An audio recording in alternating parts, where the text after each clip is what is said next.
sé en qué traducción, en qué versión de la Biblia están ustedes acostumbrados a leer, pero me pueden seguir en su Biblia. Yo voy a usar hoy, voy a usar varias versiones, voy a citar varias versiones, pero quiero basarme en la versión que se llama traducción del lenguaje actual. No es la traducción más usual, pero me encanta la riqueza con la que esta traducción pone el texto bíblico en forma muy exacta, pero en nuestro lenguaje cotidiano. Hagamos un experimento. El Salmo 27 no es tan largo. Lo voy a leer completo en esta versión y ustedes pueden seguirme en la versión que están usando. La otra opción es que usted cierre sus ojitos y se deje acariciar por la palabra del Señor mientras yo leo para usted. Salmo 27 dice así: Dios mío, tú eres mi luz y mi salvación. ¿De quién voy a tener miedo? Tú eres quien protege mi vida. Nadie me infunde temor. Cuando mis malvados enemigos me atacan y amenazan con destruirme, son ellos los que tropiezan, son ellos los que caen. Me puede atacar un ejército, pero yo no siento miedo. Me pueden hacer la guerra, pero yo mantengo la calma. Dios mío, solo una cosa te pido, solo una cosa deseo. Déjame vivir en tu templo todos los días de mi vida, para contemplar tu hermosura y buscarte en oración. Cuando vengan tiempos difíciles, tú me darás protección, me esconderás en tu templo, que es el lugar más seguro. Tú me darás la victoria sobre mis enemigos. Yo, por mi parte, cantaré himnos en tu honor y ofreceré en tu templo sacrificios de gratitud. Dios mío, te estoy llamando, escúchame. Ten compasión de mí, respóndeme. Una voz interna me dice: busca a Dios. Por eso te busco, Dios mío. Yo estoy a tu servicio. No te escondas de mí. No me rechaces. Tú eres mi ayuda. Dios mío, no me dejes solo. No me abandones. Tú eres mi Salvador. Mis padres podrán abandonarme, pero tú me adoptarás como hijo. Dios mío, por causa de mis enemigos, dime cómo quieres que viva y llévame por el buen camino. No dejes que mis enemigos hagan conmigo lo que quieran. Falsos testigos se levantan, me acusan y me amenazan, pero yo sé que viviré para disfrutar de tu bondad junto con todo tu pueblo. Por eso me armo de valor y me digo a mí mismo: pon tu confianza en Dios. Sí, pon tu confianza en Él. Esto dice la palabra del Señor en el Salmo 27. El Salmo 27 es atribuido al rey David. Y probablemente ustedes habrán notado en su Biblia que muchos salmos tienen como una especie de título. El título es como si fuera una explicación. En mi Biblia dice Salmo 27, tú proteges mi vida, himno de David. Es como una pequeña explicación, ese titulito que tienen muchos salmos. En casi todos los casos, ese título, esa explicación, no es parte del salmo original, sino que a través de los siglos, en la tradición del pueblo de Israel, alguien le puso un título y se fue quedando y se quedó. No es parte del salmo original, pero lo consideramos como parte del texto. Tiene un valor como introducción, como explicación. En este Los textos más antiguos dicen Salmo de David y algunos dicen el Señor es mi luz y mi salvación, o como este que tengo yo dice tú proteges mi vida. Ahora, hay una versión, una traducción bíblica muy antigua de siglos y siglos que fue encontrada en Siria y ese texto bíblico antiquísimo dice como explicación que este Salmo 27 fue escrito, dice, Salmo de David, con ocasión de haber estado muy enfermo. Interesante, ¿no? Con ocasión de haber estado muy enfermo. Hay otra traducción muy famosa y muy antigua que se llama la Septuaginta, y esta traducción Septuaginta fue una traducción hecha por expertos hebreos al idioma griego hace siglos y siglos. Y en esa tiene una explicación un poquito diferente. Dice que es un salmo de David, pero dice antes de ser ungido como rey. Salmo de David antes de ser ungido como rey. Si ustedes refrescan un poquito la memoria, la historia del rey David es una historia violenta. Si este salmo lo escribió antes de ser ungido como rey, significa que todavía tenía las ropas salpicadas de sangre. Venía de la guerra. Sea como sea, si es que David venía de estar enfermo o es que venía de un contexto de guerra, al final es lo mismo. Viene de un periodo de angustia, sea por una enfermedad grave o sea por la situación de peligro de guerra, viene saliendo de una situación de angustia.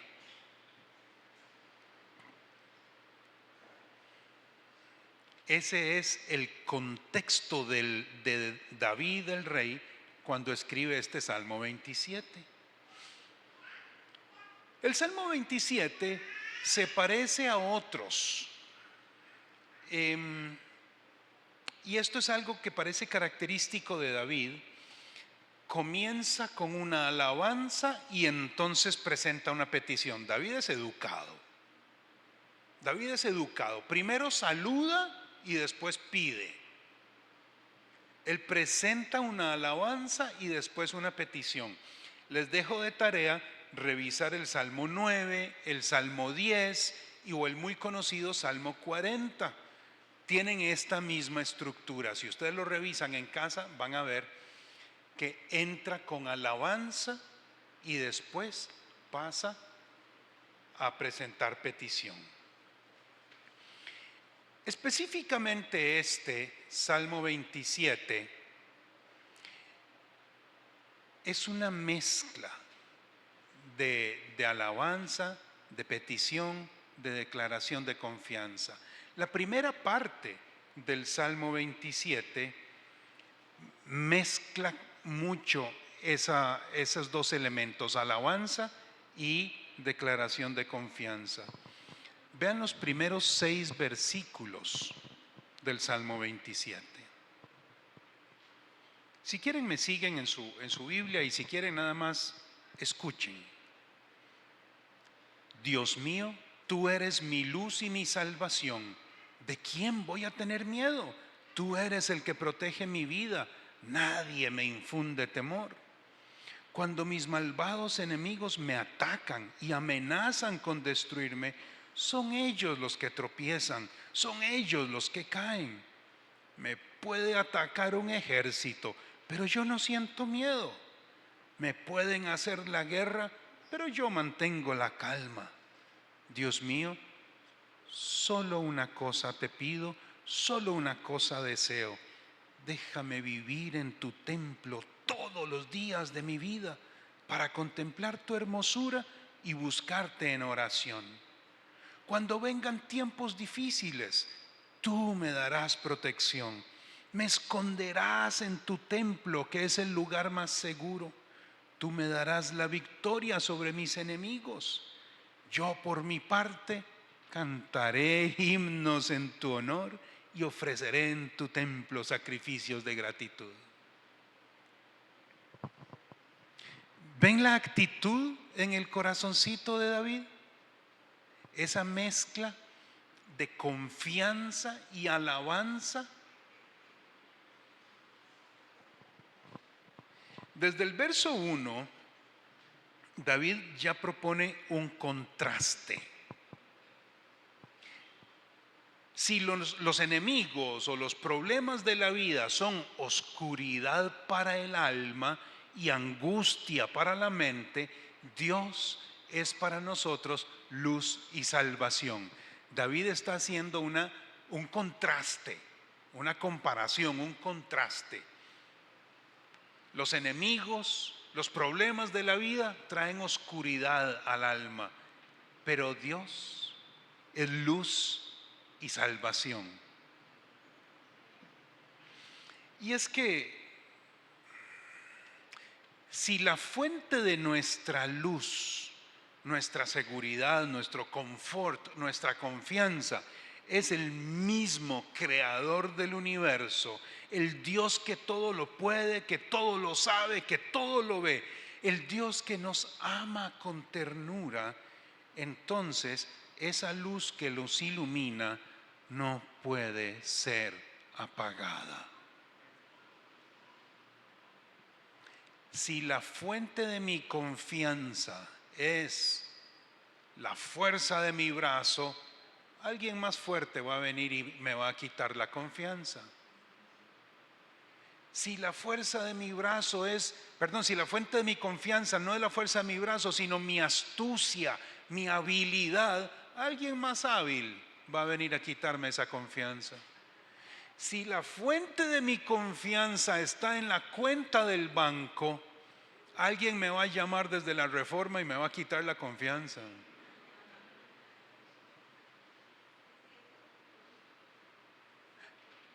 Pero si la fuente de mi confianza es el mismísimo creador del universo, el Dios todopoderoso, que todo lo ve, que todo lo puede y que tiene su ojo atento sobre mí, nadie me va a quitar la confianza. Por eso es que David confiadamente dice ahí mismo en el verso 1, ¿de quién voy a tener miedo? ¿De quién voy a tener miedo? Eso me suena un poquito como a Romanos 13:1. Seguro a ustedes ya se les ocurrió que esto suena parecido a algo. A mí me suena parecido a Romanos 13:1. Si Dios está de nuestra parte, ¿quién puede estar en contra nuestra? Eso dice Romanos 13:1.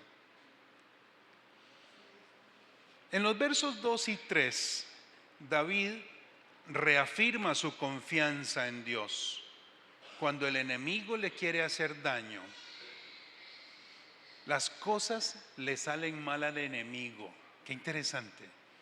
El enemigo me pone la zancadilla y es el mismo enemigo el que se tropieza y se cae. Mientras el enemigo me pone la zancadilla, David dice, mi mirada está puesta en Dios, yo estoy tranquilo. Es el tramposo enemigo el que se va a caer.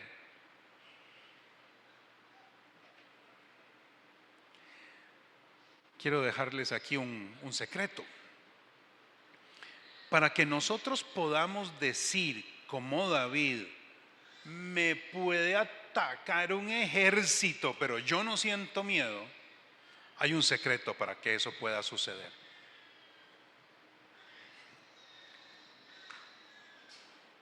Versos 2 y 3. Me puede atacar un ejército, pero yo no siento miedo. ¿Cómo hace David para lograr eso? O más bien, ¿cómo hacemos usted y yo para decir con seguridad eso? Aquí hay un secreto muy sencillo. nuestra mirada puesta en Cristo, no en las circunstancias. Y de nuevo, mi mente hace paralelos y pienso en Pedro caminando sobre las aguas. Pienso en Pedro caminando sobre las aguas. Dice la escritura que Pedro se salió del bote y caminó. Sí caminó. Lo recordamos porque se hundió, pero sí caminó. Caminó sobre el agua porque tenía su mirada fija en Cristo. No importa que el mar picado se mueva en olas alrededor. Él está con su mirada puesta en Cristo y sigue caminando. En el momento en que hizo así, ¡pum!, se hundió. Cuando puso la mirada en las olas, se hundió. Es lo mismo que está diciendo David. Si usted y yo tenemos nuestra mirada puesta en Cristo y no en las circunstancias, que me ataque un ejército, ¿qué miedo no voy a tener? Porque tengo mi mirada puesta en Cristo. Otra cosa interesante, en el verso 4, y ya ven que vamos verso por verso, nos van a dar como a las 3 de la tarde. ¿Alguien puede conseguirme un vasito con agua, por favor? En el verso 4, David dice algo que me llama mucho la atención. David dice: déjame vivir en tu templo todos los días de mi vida para contemplar tu hermosura, gracias, y buscarte en oración. Déjame vivir en tu templo todos los días de mi vida para contemplar tu hermosura y buscarte en oración. Si examinamos un poquito el tema de la historia, cuando David escribe eso no había templo. Entonces, lo que había era algo temporal. Habían construido un lugar de adoración en Gabaón. Allá en Gabaón tenían un lugar temporal de adoración donde estaba el arca del pacto. Ahí estaba cuidadita el arca del pacto, pero eso no era un templo como tal. Entonces, sería poco lógico suponer que David dice: déjame vivir en esa tienda de campaña en Gabaón por toda mi vida. No tiene mucho sentido. Lo más probable es que vivir en tu templo sea una forma simbólica, poética, de decir estar en tu presencia. Porque nos referimos al templo como el lugar de la presencia. Entonces, probablemente lo que David anhela es estar en la presencia de Dios, estar en comunicación constante con Dios, viviendo cada día consciente de que Dios está con él, a su alrededor, viéndolo, cuidándolo. ¿Quién no querría eso? ¿Cierto?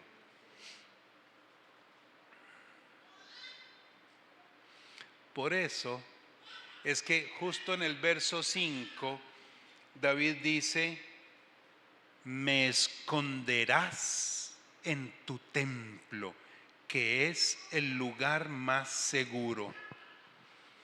Mis hermanas y mis hermanos, si usted alguna vez ha estado en la presencia de Dios, va a estar de acuerdo conmigo en que no existe lugar más delicioso, no existe lugar más seguro, no existe otro lugar en el que querría estar todos los días de mi vida, ¿cierto? Eso es lo que está diciendo David.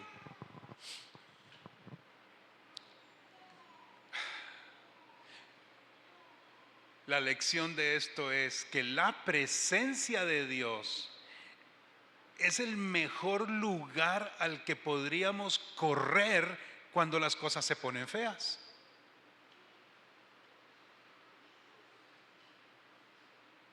Me esconderás en tu templo. Déjenme decirlo así, déjenme parafrasear. Déjame vivir en tu presencia todos los días de mi vida para contemplar tu hermosura y buscarte en oración. Me esconderás en tu presencia, que es el lugar más seguro. Rico, ¿no? Que esa sea nuestra súplica al Señor.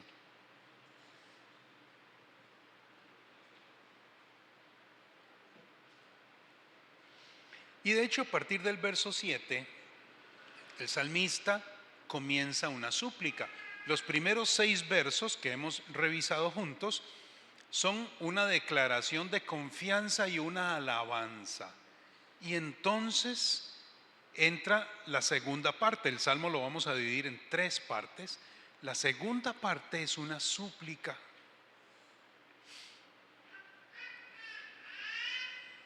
A partir del verso 7 y hasta, ya se me olvidó, creo que el verso 12 o algo así. Sí, del 7 al 12. A partir del verso 7, el salmista cambia de dirección. Deja de dar su declaración de confianza y empieza a presentar una petición, una súplica. Algo interesante ahorita que los vamos a leer es que David no pide ayuda desde la postura de alguien que está desesperado. David pide ayuda, sí, pero no pide ayuda como quien está desesperado, como quien tiene terror, como quien está en quema, no. David pide ayuda porque la necesita, pero la pide desde una postura de tranquilidad, de confianza, la misma que acaba de declarar en los versos anteriores.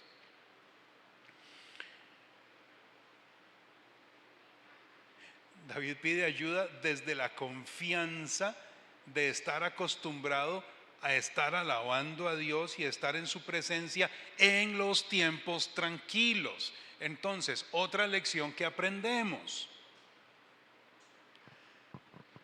para tener confianza cuando el mar se pone picado, para tener confianza en los tiempos difíciles, necesitamos cultivar la presencia de Dios en los tiempos mansos. Si usted se acuerda de Dios cuando ya está dando vueltas en la licuadora, qué pena, pero le agarró tarde. Tarde o temprano a todos nos mete la vida, nos mete en la licuadora. La paz para estar en la licuadora con todo dando vueltas y uno en paz, esa paz se cultiva en los tiempos tranquilos, antes de que la vida le dé al botón de la licuadora. Esa lección aprendemos de David. En esta segunda parte del verso 7 al 12, el Salmo 27 dice: Dios mío, te estoy llamando, escúchame, ten compasión de mí, respóndeme. Una voz interna me dice: busca a Dios, por eso te busco, Dios mío. Yo estoy a tu servicio, no te escondas de mí, no me rechaces. Tú eres mi ayuda, Dios mío, no me dejes solo, no me abandones. Tú eres mi Salvador. Mis padres podrán abandonarme, pero tú me adoptarás como hijo.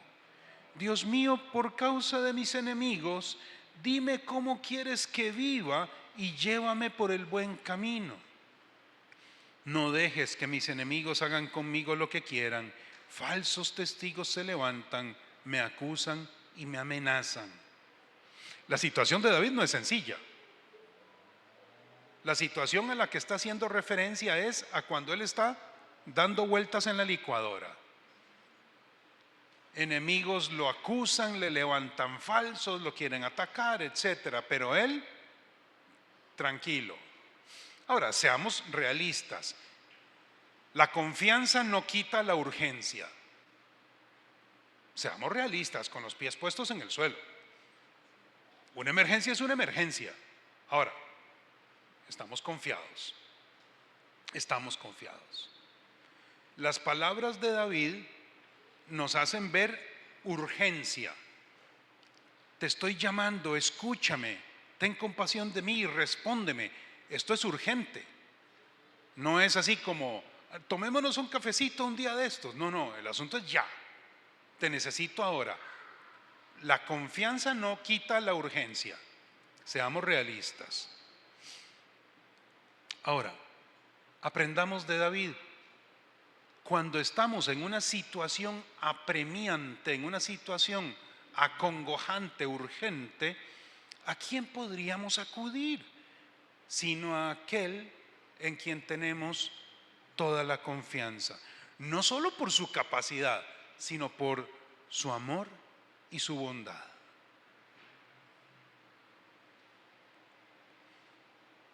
Hace muchos años, más de 20, estaba con mi hijo mayor, que estaba chiquito, tenía 4 años y algo, y fuimos a un play. Y había una chiquita más grande, tal vez de unos 6 o 7 años, y le estaba dando un mal rato, lo estaba acosando, atacando.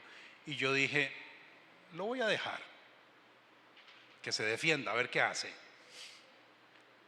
Y yo estaba por ahí sentadito, y entonces mi hijo le dijo a la chiquita, le voy a decir a mi papá. Y la chiquita le dice, ah, sí, ¿y su papá quién es? Y mi hijo le dice, ese que está ahí. Y yo me levanté despacito, me levanté. Nada más me puse de pie. Y donde la chiquita vio que estaba el papá y que el papá se veía grandote, se calmó. La lección, yo me sentí, ¿verdad?, agradado por lo que mi hijo hizo, pero esa es la actitud. Confiado porque mi papá está ahí. Estaba ahí en el pleito del play, pero confiado porque mi papá está ahí. Esa es la actitud de David. Confiado porque mi Señor está ahí. Hay 2 tesoros que encuentro ahí en esta segunda sección bueno, hay un montón, pero quiero destacar como 2 tesoros que encuentro en esta segunda sección, la sección de súplica del Salmo 27. Primero, en el verso 8 dice, vamos a buscar, una voz interna me dice. En la versión Dios habla hoy, y es que a mí me gusta buscar en diferentes versiones para entender diferentes ángulos.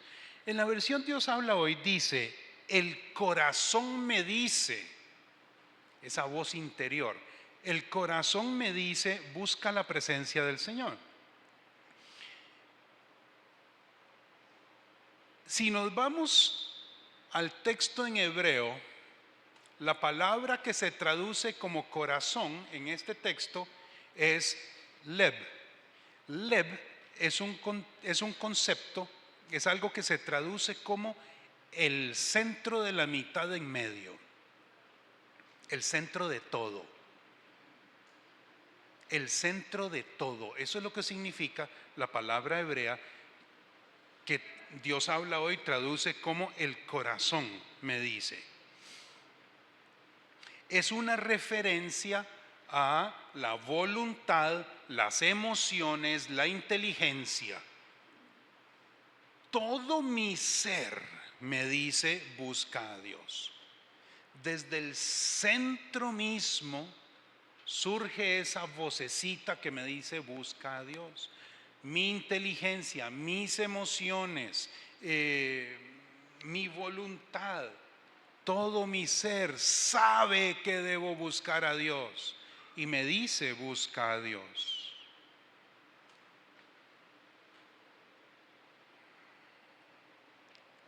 ¿Y cuál es la reacción del salmista? Ya lo vimos en el mismo verso 8, dice, el corazón me dice, busca la presencia del Señor. Y yo, Señor, aquí estoy, buscando tu presencia. Hace lo lógico. Podríamos decir, mi alma me dice que busque la presencia de Dios. Entonces, busco la presencia de Dios.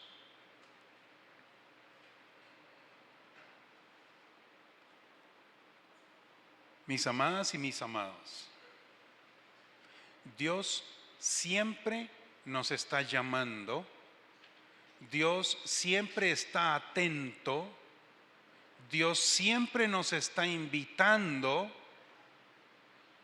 pero eso no sirve de nada.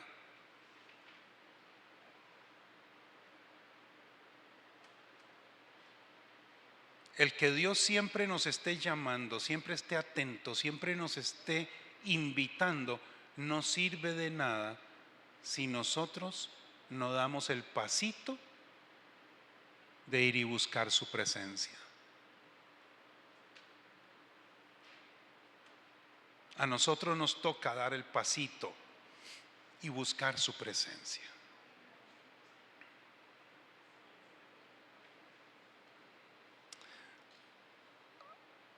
Aún en medio, o tal vez precisamente en medio del dolor, de la angustia, de lo que suceda. A veces cuando estamos angustiados, adoloridos de alguna forma, ni ganas nos dan de buscar la presencia de Dios. Pero ahí es cuando más necesitamos dar el pasito de buscar la presencia de Dios. Otro tesoro está en el verso 10. En el verso 10 dice, aunque mi padre y mi madre me abandonen, el Señor me recibirá en sus brazos. Hay un asunto ahí de tiempo gramatical. Si hacemos una traducción muy estricta del texto, tendríamos que decir, mi padre y mi madre me abandonaron, pero el Señor me ha recogido en sus brazos. Esa sería una traducción desde el hebreo como muy estricta. Mi padre y mi madre me abandonaron, pero el Señor me ha recogido en sus brazos.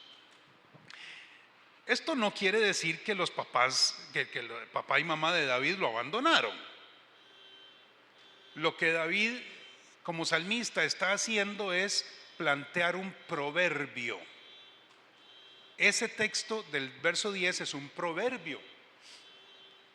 Es un lenguaje simbólico para usarlo como ilustración y comunicar algo de sabiduría, entregar una joyita de sabiduría.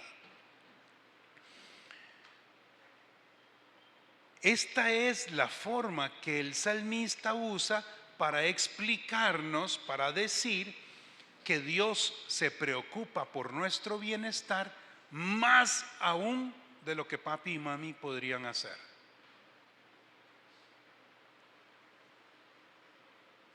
Ese verso 10 nos dice también que el cuidado de papá y mamá por nosotros es algo temporal mientras ellos duren, pero el cuidado de Dios es permanente, es para siempre mientras nosotros duremos.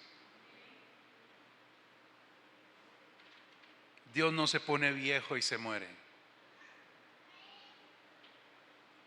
Dios es siempre todopoderoso, todo presente, todo atento, todo cuidador.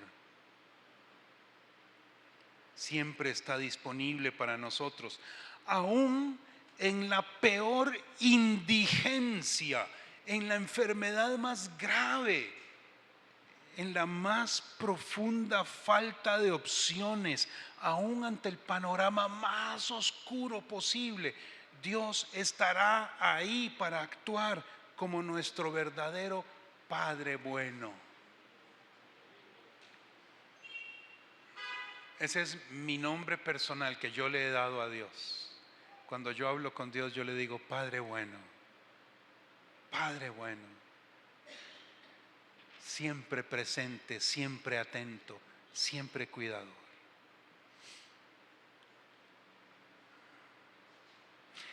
Este verso 10, que habla de que aunque papá y mamá me abandonaran, Dios me recogerá, lo que nos dice es que cuando ya no nos quede nada más, cuando hayamos llegado al extremo del mecate, cuando aún lo seguro desaparezca, aunque falte el dinero en la billetera, aunque falte la comida en la despensa, aunque se acabe el amor en la familia, aunque no haya aire en los pulmones, podemos descansar confiados en que Dios seguirá teniendo sus brazos listos para sostenernos.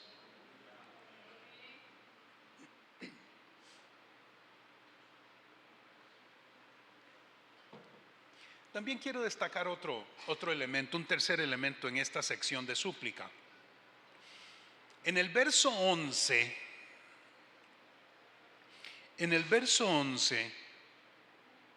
leemos en la traducción Reina Valera del 60, que tal vez algunos de ustedes tienen por ahí, dice en un lenguaje muy rico, dice: enséñame, oh Jehová, tu camino y guíame por la senda de rectitud a causa de mis enemigos.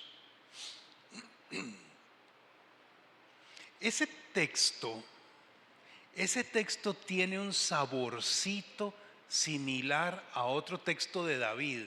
En el Salmo 25, estamos en el Salmo 27, en el Salmo 25, verso 4, dice: Señor, hazme conocer tus caminos, muéstrame tus sendas. En la traducción es ese 25:4, si lo leemos en Palabra de Dios para Todos, que es otra versión muy interesante, dice: Señor, enséñame a vivir a tu manera, muéstrame el camino que tú seguirías.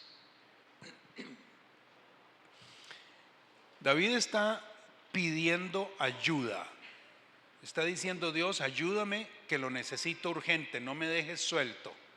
Pero en medio de eso le dice: ayúdame a vivir a tu manera. Qué interesante, ¿no? ¿Qué quiere decir eso?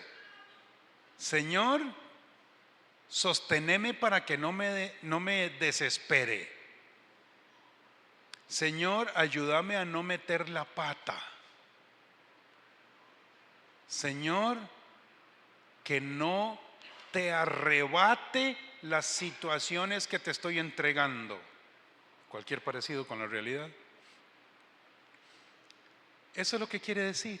Señor, muéstrame tu camino, guíame por tu senda. Muéstrame cómo quieres que viva y ayúdame a vivir a tu manera. Ayúdame a cruzar esta situación, a navegar esta situación de tu forma, no a mi manera, sino a tu manera. Muéstrame cómo atravesar por esta situación. Entonces, Salmo 27:11 dice: enséñame, oh Jehová, tu camino. Eso es un poquito poético. Enséñame, oh Jehová, tu camino. Hasta hay un himno basado en ese texto. Ahora después lo podemos cantar, los que lo conozcan. Enséñame, Jehová, tu camino. Eso suena muy poético, muy elegante, muy bonito, como flotando por encima del suelo. Pero en realidad es algo muy práctico. Señor, enséñame a vivir como tú quieres. O dime cómo tú quieres que yo viva. Hace un ratito habíamos visto el Salmo 8, perdón, el verso 8 de este Salmo. El verso 8 dice, el corazón me dice, busca la presencia del Señor. Y yo, Señor, busco tu presencia. El verso 11 dice, Señor, enséñame a vivir como tú quieres. Y no hace falta decir la segunda parte. Y yo viviré como tú quieres. Hay una promesa implícita. El verso 8 nos enseñó esa forma. El corazón me dice, busca a Dios, y yo busco a Dios. Señor, enséñame a vivir como tú quieres, y viviré como tú quieres. Hay una promesa que no se dice, pero que se entiende. Un compromiso que se entiende. Por eso, la segunda parte de este verso 11, Señor, enséñame a vivir como tú quieres, dice, guíame por senda de rectitud a causa de mis enemigos. David, muy honesto, no hizo la gran promesa, muéstrame tus caminos y yo viviré como tú quieres. No, dice, muéstrame tu camino y ayúdame a andar por ese camino. Es muy honesto. Yo creo que nos conviene esa honestidad. Muéstrame tu camino y guíame por senda de rectitud.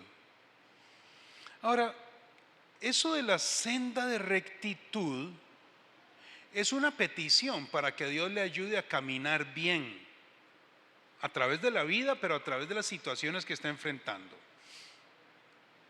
Hay otra traducción, una traducción al inglés, una Biblia en inglés que se llama la King James, que es como el equivalente de nuestra Reina Valera del 60, que dice en estas palabras, condúceme por un camino plano. Así lo dice esa versión, condúceme por un camino plano. ¿Qué pasa si caminamos por un camino plano? No hay gran esfuerzo y no hay tropezadero, ¿cierto? Tiene mucha lógica. Señor, muéstrame tus sendas o muéstrame cómo quieres que viva y condúceme por un camino plano. Otra versión en inglés que se llama El Mensaje es una versión ampliada del texto. Dice, muéstrame tu camino, Dios, dirígeme por una calle bien iluminada. Muéstrale a mis enemigos de qué lado estás.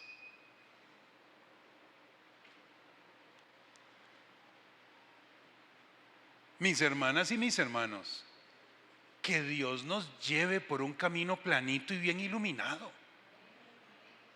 Que el Señor nos muestre qué es lo que Él espera de nosotros y que nos lleve por un camino planito y bien iluminado. Hay todavía otra versión, el Salmo, el verso 11 en versión Artur habla hoy, en mi propia versión, dice más o menos, Señor, enséñame cómo quieres que viva para que yo viva de esa manera y llévame por un camino planito y bien iluminado para que el diablo no se dé el gusto de hacerme caer. Porque dice, por causa de mis enemigos, decía al final, para que el diablo no se dé el gusto de hacerme caer.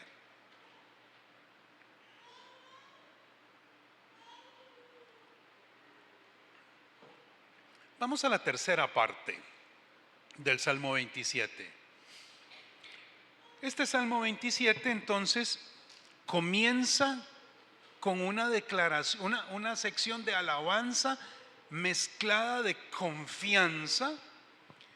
Después pasa a una súplica, una petición que no surge de la desesperación, surge de la confianza. Reconoce la urgencia, pero surge de la confianza. Y al final entonces cierra reafirmando la confianza de David en su Dios. Los versos 13 y 14 son los últimos de este salmo. Yo sé que viviré para disfrutar de tu bondad junto con todo tu pueblo. Por eso me armo de valor y me digo a mí mismo, pon tu confianza en Dios. Sí, pon tu confianza en Él.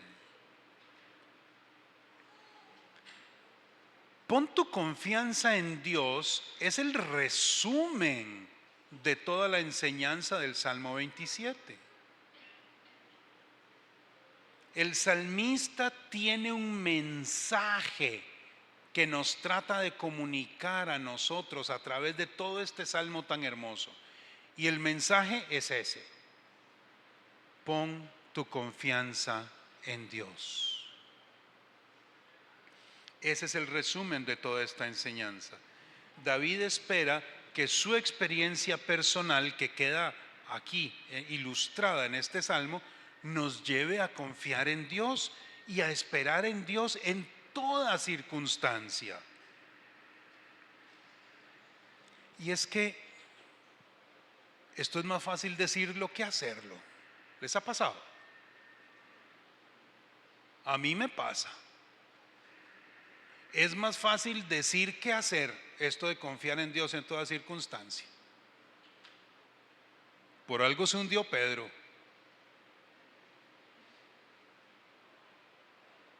A veces, a ustedes seguro no les sucede esto, a mí es al que me pasa, pero a veces yo siento que Dios se olvidó de mí. Yo estoy aquí en la circunstancia complicada y yo siento que Dios se fue de vacaciones, anda haciendo otra cosa y se olvidó de mí. Seguro a ustedes nunca les ha pasado, es nada más a mí que me pasa. Sigo la confesión. A veces a mí me pasa que yo siento que Dios tarda demasiado en responder. Seguro que a ustedes no les pasa eso, es a mí. Lo otro que me pasa, y esto me cae mal, pero me pasa muy seguido. A veces yo siento que Dios sí me escuchó, pero me respondió de otra forma que no era la que yo quería. ¿Qué va? Yo sé bien qué es lo que necesito y Dios hace otra cosa. Yo no entiendo. Esas cosas me pasan a mí, me pasan a cada rato. Yo sé que a ustedes no, se los cuento por ilustrar, solo como ilustración.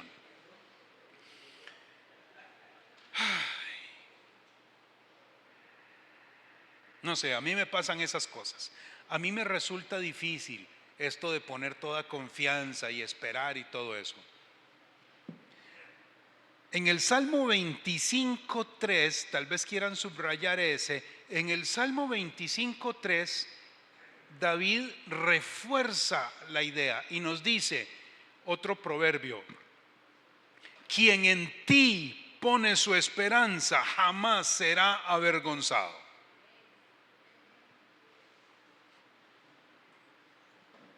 Eso significa que aunque Dios parezca no estar escuchando mi petición, yo debo mantener mi esperanza en Él. Que aunque Dios se tarde en responder, debo mantener mi confianza en Él. Que aunque Dios me responda de otra manera que no es la que yo sé que es la mejor, debo mantener mi confianza en Él. Porque si mantengo mi confianza en Dios, no seré avergonzado. Esa es la promesa que la Escritura nos hace. Otro texto que me viene a la mente al leer este salmo, al estudiar este Salmo 27, es Lamentaciones. Si lo quieren anotar, se los dejo de tarea, o si lo quieren buscar, Lamentaciones 3, 24, 25 y 26. Lamentaciones 3, y con esto cierro. Lamentaciones 3, 24, 25, 26 dice así: por tanto digo, el Señor es todo lo que tengo, en Él esperaré. Bueno es el Señor con quienes en Él confían, con todos los que lo buscan. Bueno es esperar calladamente a que el Señor venga a salvarnos. Aquí lo tienen en la pantalla, en la versión Reina Valera 60. Yo les estaba leyendo en traducción en lenguaje actual, que es como, para mí es hasta más fácil de entender. Bueno es esperar calladamente a que el Señor venga a salvarnos. Esto es Lamentaciones 3:26, que habla exactamente de lo mismo que el Salmo 27. ¿Qué nos dice el Salmo 27? Cállese la boquita, espere sentadito y el Señor no va a faltar. Versión Arthur habla hoy: callémonos la boquita, esperemos calladamente, confiadamente, con una confianza que cultivamos cuando la mar estaba tranquila, y entonces cuando el mar esté picado, todo irá bien. Dios responderá, no seremos avergonzados. Entonces, ahora sí, para terminar, vamos a salir temprano hoy, ya vi la hora. Entonces, quiero bendecirlas, quiero bendecirlos orando a favor de ustedes el Salmo 27 en mis propias palabras. Yo no sé si ustedes han hecho esto alguna vez, orar la Escritura. Me encanta orar guiado por las palabras de los salmos, por ejemplo. Entonces, quiero orar por ustedes, a favor de ustedes, con el Salmo 27 puesto en mis propias palabras.